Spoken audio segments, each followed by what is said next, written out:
It's my pleasure to introduce Dr. Shinjini Bhatnagar. She did her basic medical education at Lady Hardinge Medical College, Delhi, and then subsequently joined All India Institute of Medical Sciences, New Delhi. Her initial work was with respect to pediatric disorders, and her major contribution was in the celiac disease, in particular with respect to gluten autoimmune disorder. And she was one of the first to develop in vitro diagnostic test for detection of celiac disorders. From AIIMS, Delhi, she moved to THSTI, Faridabad, which is a DBT institution. And she also moved her field of investigation from pediatrics to mother and child care, where she was instrumental in developing one of the largest cohort of the women to understand the preterm delivery disorder. And she studied various parameters like nutritional parameters, genetic factors, immune factor, and she come up with certain logistic methodology by which one can overcome some of these preterm delivery disorders. So it is one of the very well-established cohort with well-curated samples, both serum samples and placental samples put into repository which can be used by other scientists for any questions related to that disease.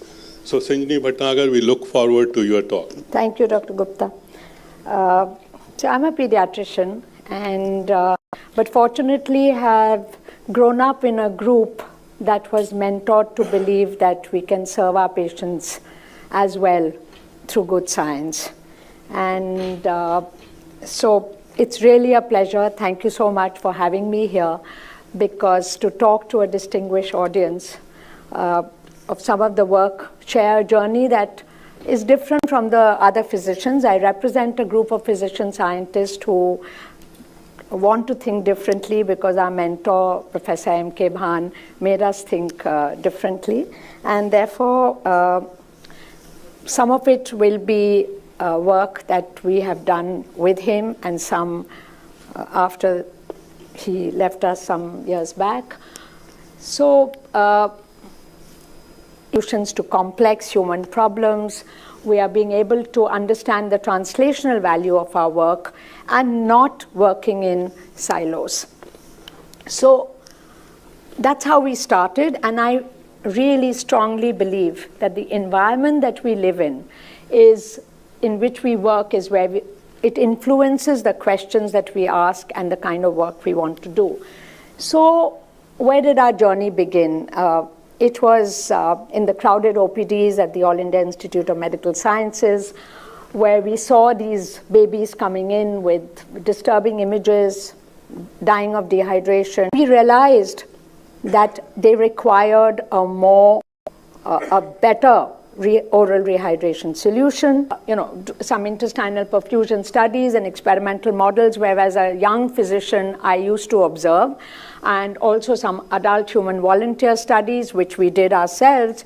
We then embarked on these very large clinical trials looking at different kinds of ORS, either fortified with amino acids or reducing the osmolarity of the ORS. These were randomized controlled trials where we tried different ways of reducing osmolarity.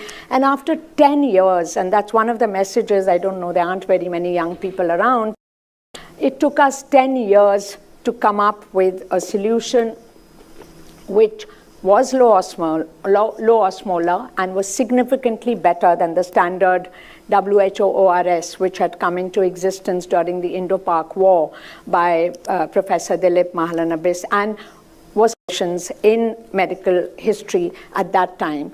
So we found an ORS which was better, and this is what the ORS is what you people drink when there's a problem with the GI tract. The journey started to convince the government and the industry that there has to be a change in the form, just providing the evidence. But yes, because the evidence was so robust, we were able to convince the government, and Government of India, WHO, UNICEF, reduced osmolarity ORS, which is currently still being used as the universal ORS for all ages and types of diarrhea. The other question was that is the malnourished child having a longer and more severe diarrhea? So while we had a better ORS for looking after dehydration, we started working and we realized that there were no drugs which stopped the severity of diarrhea. I'm not going into that literature. This is about almost 3 decades back. And we found that our zinc deficient population who lose more zinc during episodes of diarrhea, when you supplement them with zinc, the duration and the severity of diarrhea improves. Now, in a country where iron supplementation is a problem, we knew we had to find a different solution, and therefore we went in to look at giving zinc during an episode of diarrhea, and we found that it reduced both time to recovery and total stool output. And today, in the national policy, as an adjunct to oral rehydration therapy, we have 10 for younger infants and 20 milligrams of zinc that is being given as treatment of diarrhea. That was the low-hanging fruit. Zinc was available, but not as a separate micronutrient where you could convince the parent that your child will get better if they take this extra, because ORS was just water for them. But this worked like a drug and it did well. So what did it teach us? You can have significant discovery. It has to be impactful. But unless you take it to clinical practice and policy, we published well, as I've shown there, but getting a paper into Lancet or a NEJM was not the end all. It was to get it to the patient or to the population who we were dealing with. And that really became the mantra. But for this impactful discovery and innovation, it's very important that the idea comes from society. And that is what we continue to believe, that it's the society which leads the application through your inspired discovery. And all of you would be aware of the Rotavac story, the India Rotavac story, which was the strain that was the basis of this rotavirus vaccine. The only Indian rotavirus vaccine today came from the neonatal ward of All India Institute of Medical Sciences, where we were actually looking at just routine diarrhea surveillance. And that's how the whole story started. But one learned that you engage with the industry soon enough to be able to take that product to commercialization. And the Rotavac is now part of the national policy and is being used all over the country. So that was seeing that don't restrict your vision to the OPD, to the wards, look at a bigger picture. And with this was this whole thinking that the whole new evidence that came out that the children, the early birth is the problem in our country. So it is, as you can see here, that under 5 mortality is huge, and India leads it. And India contributes largely to it. And what contributes to this under 5 mortality is the death at birth. And with that comes that does that death happen to the baby or does the problem start with the mother? And a maternal child problem is actually the key determinant of the health of a society. And we have to accept it, that it is what will make the society, and that's how the West has progressed the way it has. In the neonatal death, we realized that it was the preterm, the baby dying before term, classically less than 37 weeks of gestation, which is, sounds like an English word, but actually that 37 weeks and a smaller child is not only going to have early death, risk of early death, but also, as you can see, increased risk of diverse multimorbidity even at 10 to 18 years. So you're basically sowing the seed of a child, of a generation, which is going to have problems going further.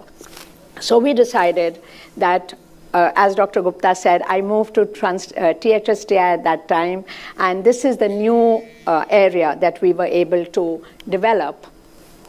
And here we were, one of the things I was told that I did a PhD with my post-graduation in pediatrics, and I was told by my mentor, it's most incomplete because you don't understand laboratory science.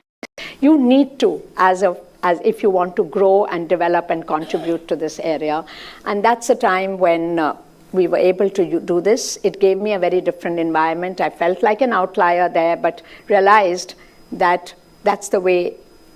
And we were able to set up this program called the Interdisciplinary Group for Advanced Research on Birth Outcomes, the DBT India initiative, which is now commonly known as Garbani. And we had, THSTI was coordinating it, but we had NIBMG, Regional Center for Biotechnology, and this program was immersed in a district hospital. The whole objective was that if you want to find solutions for a complex public health problem, the way preterm birth was, preterm birth is a complex problem. It's something like a coronary artery disease. So you can't find, and despite decades of work, it's the babies die early, and the babies have a huge morbidity. So the whole idea was that we do a deep dive, understand the epidemiology, understand the risk factors of this disease, and use that to find solutions which are using modern science, use omics to provide customized clinical decision-making tools, use ultrasound and AI-driven for personalized prediction of birth outcomes, and then try to do an integrated analysis of this clinical data science and biology to be able to give solutions. And of course, build capacity and augment the research systems. And we established this cohort in a district Gurgaon, collaborating with other hospitals. As the journey grew, we also had IIT Delhi and IIT Madras on board. This started in May 2015. We screened almost 40,000 mothers to be able to come to the current number of. We have 12,000 mothers with 11,000 births that we have in the cohort today. And now we've started a Garbani birth cohort where we are following up the babies. And we hope, if we get money and funds, maybe much longer than 2 years that we propose to do. We have, of course, an end-to-end electronic data management system in the district. They are followed at regular intervals. And over their 7 antenatal visits, we have very detailed clinical and epi phenotyping, different types of biospecimens. But what we are most excited about is that, firstly, it's the only largest cohort in South Asia which has this kind of data. We have ultra-pregnancy of all these women to be able to give us answers. And I won't go in, but it's a cohort which represents an semi-urban rural population. But if you can see here that despite the malnutrition, we have about 12% overweight and another 7 to 8% obesity, which is creeping in. So there is an issue there. It's a multi-dimensional cohort. Preterm birth rate of 31, small for gestation, almost 40%, stillbirth 2%. You put this into absolute numbers. These are just proportions, but you convert them to absolute numbers and the problem is huge. And if you look at it, if I was to look at as a public health person, if I was to find solutions, I would go into finding a composite phenotype that I can find a solution to. And this is the thinking now that you call them small vulnerable newborn, where, as I said earlier, the seed is grown much earlier.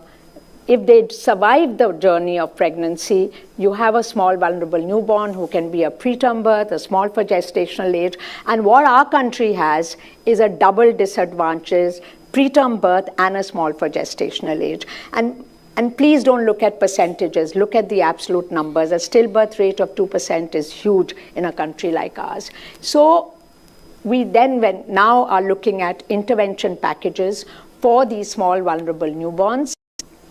where from our data, we have many risk factors. We can stop at these risk factors. We published in Lancet Global Health and we're very happy. The students are very happy, but that's not it. We need to look at these risk factors, either validated as single factors, but can you imagine, get interventions for these children, for these babies, and at different trimesters, as you can see here, even in the intrapartum period. And that's where we've started a program with Government of Haryana and Government of Orissa to look at interventions from these risk factors as a multimodal package. And therefore, we are now working on a dynamic prediction model using, I know there was a lot of talk about AI and data science in the morning, but believe me, it's something that we've been able to, we found that it's helping us. And what we are trying to do is develop a dynamic prediction model where we're putting in all the clinical factors and the ultrasound image factors. And as you can see here, the prediction with the AUROC is very low at baseline. But as the pregnancy grows around 11 to 14 weeks, you can see ultrasound parameters, because as the fetus is growing, we are getting more parameters there. The AUROC has gone up to 70% for the preterm SGA, the doubly disadvantaged. But the problem is that we don't have any biological factors, and that is where it's not going to be acceptable by any public health where you have a AUROC of just 70%. It's low. So before we launch, I tell you about we have now engaged with an industry which is called Doto. They have this, they work in Madhya Pradesh and Maharashtra, and we are now piggybacking our algorithm till where we've developed on this,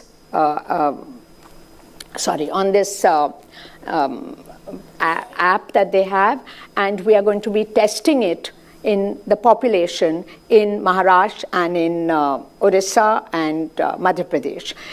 As we develop the algorithm further, it keeps going into, so it's a dynamic model that we'll be developing, but what is important is the biology has to come in.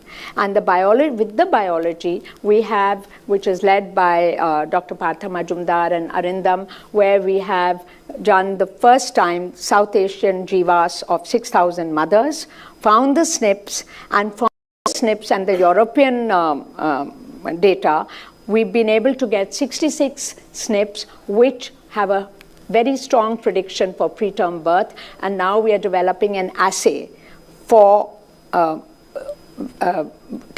for being there for preterm birth. But along with that, this data will go into our prediction algorithm.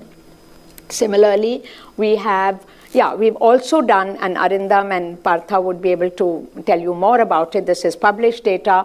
First time, global, the longitudinal EVAS of these women, which has helped us to identify some genes which are making a difference to the DNA methylation. But that's a mechanistic pathway which is also going on. We have now candidate proteins from the initial discovery that we did using a nested case control design. From that nested case control design, we identified proteins, which now in the same cohort, as a case cohort analysis, we have identified some candidate proteins. And out of that, the protein CAPS2 is the one which is showing a high as well as a high sensitivity. However, this doesn't stop here. We are going to validate it in an external cohort of 4,000 mothers across the country, and I'll just come to that. So this data goes into the prediction algorithm. The proteins we found get developed as assays as we move forward. So there's translation at both ends. We have some work on metabolites. I won't go into details for that.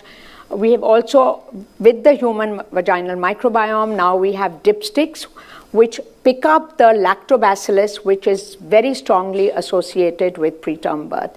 This is now being validated again in a consortium of 4,000 women to see whether this dipstick identify the bacteria which predicts preterm birth at the same sensitivity and specificity that we found in discovery. So as I was saying, we go back to Doto, where we will be piggybacking this.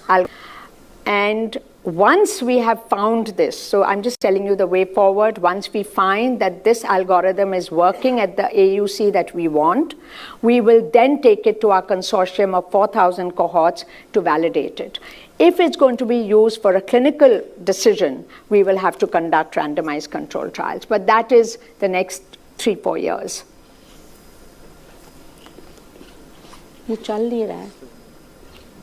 Moving forward with, we've also developed some tools. These tools are going into translation now, and earlier we were talking about discovery and development, and I'm happy to see our group now talking about engaging with the industry, talking about how it's going to move forward to be implemented further. And these tools have come. One is that the Lactobacillus Consortium, which Bhabtosh has, who's heading the human microbiome work, has, and I must add that the proteomic work has been done by Tushar and Dinkar from the Regional Center of Biotech that takes it forward. So we have this consortium now where, of Lactobacillus, which is this has been transferred to the industry, where it's being considered as a nutraceutical, but this is work in progress because the endpoint is if we can get a therapeutic product out of it. What we are most excited about, because being a pediatrician and someone who can work more with patients, these are the AI tools. So I told you we've got the ultrasound images. Now the ultrasound images from the fetus measurements. Till now, all the ultrasound measurements for pregnant women has been from Caucasian data. We don't have Indian data. So our babies are small because we are being compared with the formula which was developed 60, 70 years back or even more, coming from a Caucasian population. And this has never been data here that we can use. And so what we've done is, in collaboration with IIT Madras, we have developed from the fetal anthropometry, we have got some gestational age models, and from the fetal image, we've got some gestational age estimation models. And I'll just take a minute. Gestational age estimation in our country doesn't happen because the mother never comes when the ultrasound can accurately predict what the gestation age is. So if we don't know what is the age of the baby, we cannot take the adequate treatment or baby. So to get gestational age precisely is one of the most important obstetric neonatal challenge today for the country. And I know it's surprising, but these two models, this has been published. So these models are now being, so we've got one from the fetal measurements where you just put the fetal head in the app and you can get the gestational age of the baby. We have fluid, fetal viability, pelvis masking, and fetal number. So it is just 6 sweeps across the sonographer or an expert. This will be developing into a traffic light system without a screen, because one of the biggest problems in our country is the PCPNDT Act. Because of you cannot disclose the sex of the fetus, therefore you cannot have everyone doing the ultrasound. And that's a huge problem because of the... So today we have these, we are working on these sweeps. We hope that we will have these sweeps converted moving forward. So now this is being validated. We are talking to the industry to be able to develop the algorithms as we move with the validation. And as I said, we have a birth cohort which we are taking forward. And I just want to say one thing, that it's surprising, but from this birth cohort, we don't know what the intergenerational risk factor here is, but almost 10% of them have a global developmental delay and almost 3% of them have autism. This is again data, read it's from one center, but enough to cause concern. Here we are at the moment with our biomarkers for prediction and prevention therapies for adverse pregnancy outcomes. And as you can see, across the translational pipeline from 1 to 9, They are at different stages. So the cohort is not just a collection of data. It's data which has been converted into solutions. And we are hoping that as we move forward, these various parameters will move from 1 translational to the 5 to 9, as we have said. Similarly, we have the AI tools, as I just said, that we have different prediction models, the dynamic prediction model, as well as the AI tools for ultrasounds, moving across the translational pipeline from 1 to 6 to 9. And the gestational age assessment tools is where we are really at the TRL 5 level. So hopefully a couple of years we should have it there. We are worried because big companies are happy about it because they are also doing similar things. So we have to see that this are young, unique. We are comprehensive data collection. We have a longitudinal study design. It's multidisciplinary. It's national source as we move forward. So what we've done is created a Garbhini, what we call Garbhini Drishti. These names have come from all the young members of our group, and it's called Garbhini Drishti. And I don't think it's working, but what I can show you is that this is, if you can see, it gives the overview. It has all the clinical variables listed there with all the phenotyping that we have. We have the ultrasound variables, we have biospecimens, and the omics data information. We have today, this is how the variables are, and we have a DBT-nominated Garbhini Access Control Committee, where anyone who wants to apply to get this data, to work on this data, there will be an access control committee that will look at the proposal and see whether this proposal can be, whether the data can be shared. And there is a process that has been set up. So it's not just the biospecimens. With the biospecimens will come all the phenotype data. With the ultrasound images will come the phenotyping of the ultrasounds. Now, because of this platform, today we, of course, have multi-collaborations, but we've also been reached out by the international groups to validate their biomarkers. And we feel, so today Tushar and Arindam are working with these labs, with the data which has come from outside, validating them in our cohorts, and being able to give answers to them as to how these biomarkers work. We hope that we can also transfer our biomarkers for validation in their cohort. So, what did we learn?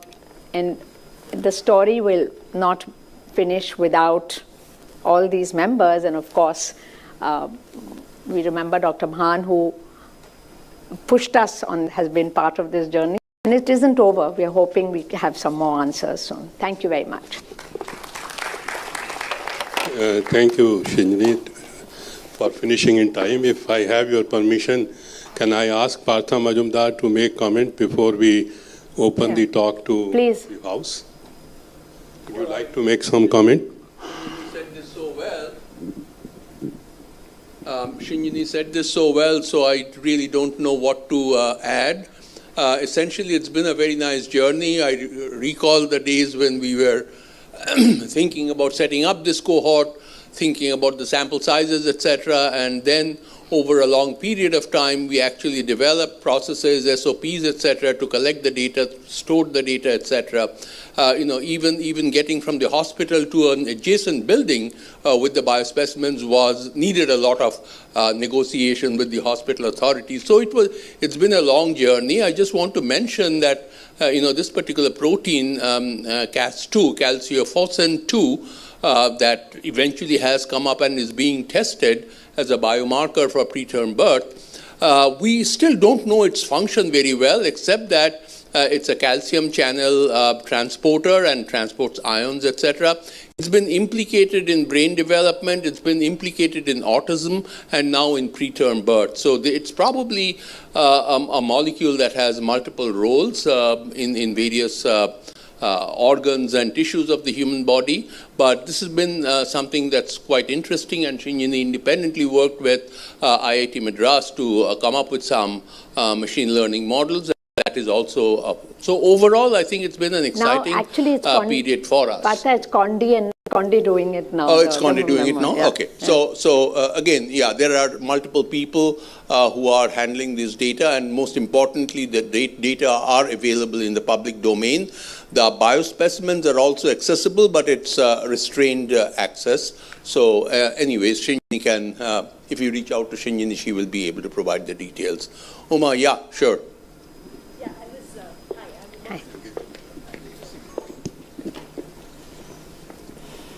Thank you. That was a fascinating talk. I was curious, and maybe Partha could, whether you've looked at inbreeding coefficients, runs of homozygosity, and mutation load, whether inbreeding or deleterious mutations have anything to do with this, with these results at all, or is it because there are some markers, and there are some common markers you mentioned across cohorts from Europe. So that implicates a genetic, probably developmental genes or something like that. I was just curious. So the genetic data... Mike. The genetic data have primarily come out of GWAS studies, and what we've done essentially to begin with is to do the standard analysis of GWAS. And that's where, and this is very recent as a matter of fact, runs of homozygosity have been looked at, but we didn't really find any very strong association. It's not been published yet. It's a part of a thesis of one of the students of Arindam. So we still don't know. We are contemplating to actually do a whole genome sequencing of of both the mother and the preterm child. Again, we can't do it immediately, but we need some money. But that's being contemplated. We will be able to come. With the GWAS data, runs of homozygosity did not yield very much. I think there were a lot of spin-off of this whole program when it started. I remember that to some extent for the preterm delivery. And our group was also doing a lot of basic work during that time, how the trophoblast invasion and differentiation is regulated during pregnancy. So there were a lot of basic other spin-off of this whole project. Now it is open, the presentation is open to Dr. the Gupta, if whole I may, house. I'll just say a word about the placenta. I have my mic, yeah. Okay. So I didn't, because I wasn't sure. I wanted to finish in time. So we have placenta of all these babies, and it's not been easy because these were punch biopsies that we took. But Pallavi has led that work from THST, has done some fantastic, now has identified a couple of proteins and exosomes which will be moving forward for mechanistic studies. So that, as you said, and one other thing I just want to talk about, that there's a lot of morbidity with preeclampsia, and that's where there's a lot of work that can come in as a between the biologists and the clinicians, because that is driven by the placental pathology. And I mean, if there are takers for that, that will be, because we don't have answers. Kills women without any treatment if you don't give treatment on time. So it'll be, Orissa has just had a huge increase in maternal mortality because of this, because of a lot of preeclampsia being picked up. Sorry, Dr. Valdarajan had a question. Two questions. The 3% figure you mentioned for autism, that seemed rather high. Is that, and it's not also very easy to diagnose, is it, or this is? So we are actually part of a very international standard, very rigorous diagnostic procedure. We have set up a development center at the district hospital where they go through the identity. So this is actually well validated, and it's not, and it is consistent with some of the other data that's coming up. It's not been picked up till now, but if you're diagnosing it, this doesn't seem unreal that way. It is that I can vouch for. Why it's happening is something that we really need to understand. And the other question was the, the microbial supplementation that was being. Now, how do you know that the microbes that you see are an effect and not a cause? You're talking about the vaginal... The lactobacillus, yeah. So what, and Partha can comment on it, but the way the studies were done is that we took the high vaginal swabs, and they did like a nested case control study with term and preterm, and then these bacteria were picked up. And Partha, would you want to comment on it? Right now, you're right, that it is very difficult to say which is cause and which is... And that is why our RCT will be... So, probiotics and these kinds of things, people think about just an association here. It's an association, it's still discovery. And we've just validated it. Till we do those randomized control trials to see whether it's making a difference, we're not going to be able to say whether it's a product that we can take forward. Yeah. You have any idea that any of these proteins that you have mentioned in the studies, have they been encoded by X chromosomal genes? Any genes located on the X chromosome? No. Specifically? No. None of them. So they're all autosomal genes. Okay, so obviously they're dispersed across the genome in the genome mapping studies. Okay. Yes, they're all dispersed. Okay. It's polygenic and dispersed over the genome. Oh. It's polygenic. So many genes control one protein. Many genes. One trait controlled by many genes. You think polygenic? The preterm birth trait that we're talking about. And there are many genes. Non-allelic genes dispersed across the genome. No, I think Partha Not the will do multigenic. this, yeah. Multigenic is different. Multigenic, many genes in the gene family. That's what I said. These are not families. It's not a gene family. Okay. No. These Right. are not gene families. Okay, understood. Got it. Yeah. So, do we know the pathways to which many of these? I was thinking that somebody's going to ask that question, but I don't recall. I don't recall very well. No, We have done that analysis. but like one calcium So- pathways, calcium transporters. The one of the So- genes that they have found, which is modulating the DNA methylation, that is associated with placental hypoxia, resistance to placental hypoxia. Is it acetyl The transferase? ELGN3. Acetyl transferase or acetyl? No, ELGN3, that Yeah. I forget, but no, Yeah. it's not acetyl transferase. Okay. Sorry, one more. Do you suspect from these studies that if it is purely genetic or it's also epigenetic? So Any some of- any methylation of the histones? Yeah, so we've looked at methylation as well, and Okay. some of these genes are methylated, and the methylation correlates with or associates with. So you need epigenomic I didn't show that sequence. data. But Okay, yeah, okay. it's So you need epigenomic So this sequence. one, Yeah. Right. What is the percentage as compared to autism, which is quite high at 3% of, say, learning disability and I will have to go back and come back to you with that data because is that we of have the same order or is it much less? no. What is much less? The percentage of hearing impaired and learning disability children. Individually? No, I Yeah, didn't get it. Are you comparing the two or the prevalence of As each? compared to autism, for instance? Oh, no, it is less because it is less. But having said that, I will have to go back and check because it's a lot of data. I wasn't sure if that we'll have time to. Yeah. I also want to come back to this autism question. These are some things that were not really detected earlier, right? Very well. They were not understood very well. So is it that 3% is more likely to be the correct number and the 1% was actually an underestimate because it was done For autism. for autism? I'm coming back So to the this is autism question. this is where. Or no, can I just complete the question? Or is it that it is high in your cohort, or it is that this is more likely to be the realistic number? No, this across is the country? representative of the cohort. Yeah, Now right. the thing is, it's coming up because this cohort, we're following up the mothers and we're doing this test. Now, if we were to go to the population, we'll have to see. It's a hospital-based cohort. It's not a population cohort.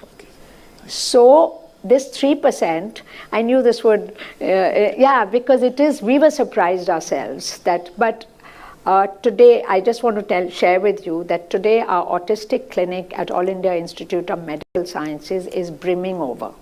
So there is something happening there. We've done this study we're doing with WHO. So we know, we have comparisons with the international groups also. I can share more data as we move on. This is just the first round of analysis that we've done, because birth cohort we've just started, and now they are coming to, you have to do this assessment at 2 years of age. So the babies who have been followed up are now being assessed. So it will take us some more time to say that. But I guess this is not going to change. I mean, I don't think it's going to. Thank you. Isn't this a new protocol that also was used for assessment of autism? Yeah, so this is a new protocol. Yeah, this is. Standard protocol. It is, autism is being assessed actively. It's not as if it's come up in a passive assessment of another, it is being. But I'm telling you what's happening at these tertiary centers. We are seeing a lot. Yeah. And I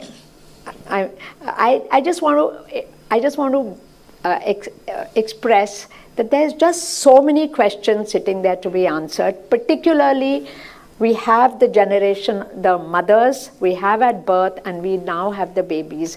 I really would want a lot of the younger minds or anyone else to come out and look at this data, because this is what we need. I had a question about the SNPs that you mentioned. Partha. So if you could just clarify, she mentioned that there were SNPs, 14 or 17 SNPs that popped there out. Were 40 SNPs in the Jivas, and then they got 252 from the European cohorts. After the 252, and including these 40, when they did the analysis, they found, when they ran it again on the Garbhini cohort, they found 66 of them were the ones that had a AUROC of 78%. So that is those 66 which are now being validated as a panel in this external cohort of 4,000 mothers. Okay, just one minor clarification. If I understood correctly, you are following the mothers longitudinally. From first trimester. Yeah, from third. Is there any plan that the children which are born from these mothers which are low birth baby, is there any plan to follow these baby in the developmental parameters? So that's what I presented. The birth cohort is that. Okay. We started following these babies 2 years back. Okay. When we got the so funds. Is it still only 2 years data? At the moment, we have only 2 years. Okay. We have some more data. We are going to follow up 2,400 But that will be children. an important study too. It is, but in fact, we should follow them up much longer. But because there's a lot of, we are seeing 13%. Till they reach the adolescent age. We are seeing 13% gestational diabetes. Yeah. It is surely affecting the babies in many ways. So that's a huge percentage for a secondary hospital thing. So this birth cohort is a follow-up. Okay, okay. So Dr. Gupta, please shout loud and clear to the funding agencies that this first cohort is an I'm no more controlling any funding agency. I'm retired now. Thank you, Dr. Shinjini Bhatnagar, for a lovely talk. Thank you, everyone.